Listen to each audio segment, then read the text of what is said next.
Governor,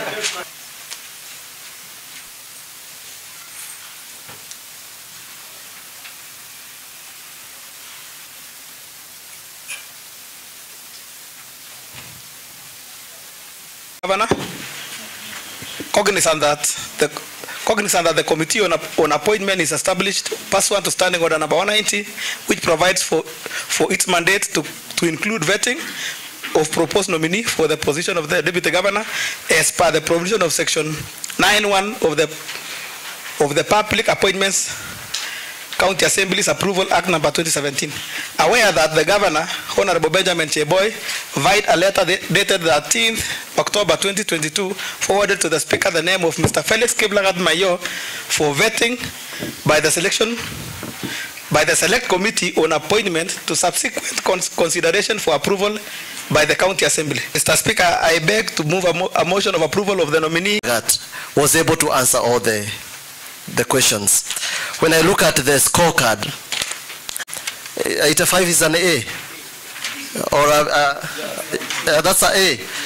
So I want to say this is a brilliant young man that we need in Baringo County. And Bogoria. And we have a number of minerals. So when we have professionals who have studied these resources, will as many as of the same opinion say aye? Aye. And will as many of the contrary opinion say nay? The ayes have it.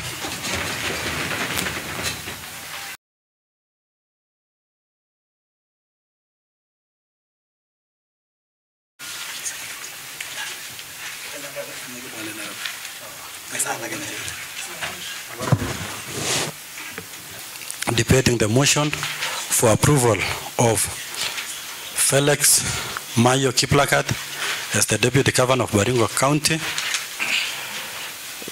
This sitting has been cassetted, and the business of this session will be limited to discussion of the motion.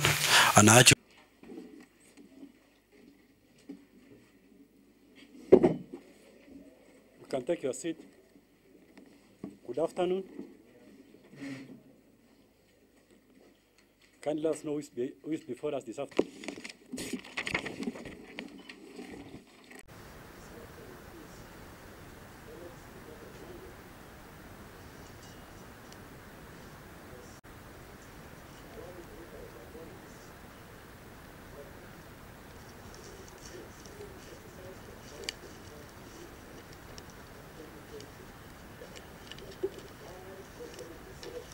As a committee, we have presented a report, and I think members, in the short time, I hope that we have interacted with this report.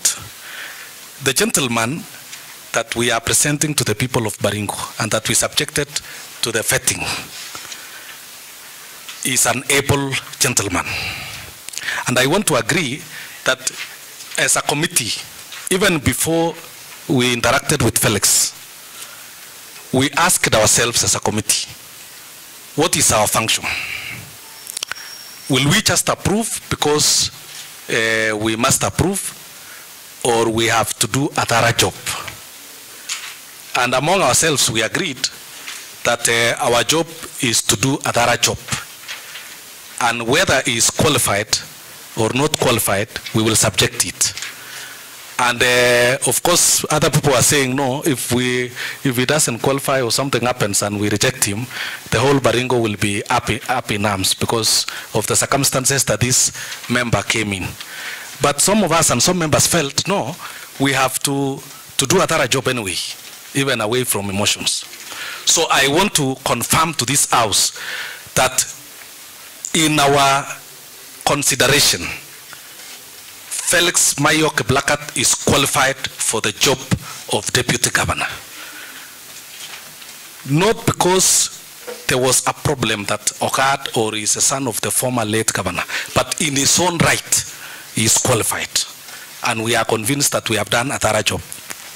Number two, Mr. Speaker, or in that qualification, this is a gentleman that went to Sajo High School and scored very well in high school. He went to University of Nairobi and did, yeah? He went to JKUAT University, JKUAT, Mr. Speaker, and studied a degree that I think some of us were knowing that degree for the first time, called mechatronic engineering. If we are having a deputy governor that is going to be, that has done oil and gas engineering, is it possible that Baringo, he could use those skills to discover oil and gas in Baringo and help Baringo move forward? That is that for his qualification. Mr. Speaker, this young man has worked in various companies, including, Mr. Speaker, Talo Oil Company, the one that did oil exploration in Turkana. Mr. Speaker, it's important to also confirm to this House that this nominee is an engineer and a member of the professional body that certifies and registers engineers. Sir. Mr. Speaker, sir, what also gave me a lot of confidence with Felix was he was very committed. He really understood what being a deputy governor is. He talked about supporting the governor to deliver his mandate. Mr. Speaker, we asked him about the University of Baringo, and Felix was very clear in his mind that this is Baringo University, when in place, will create job opportunities. Mr. Speaker, sir, we have a candidate here also who has the advantage of age, Mr. Speaker.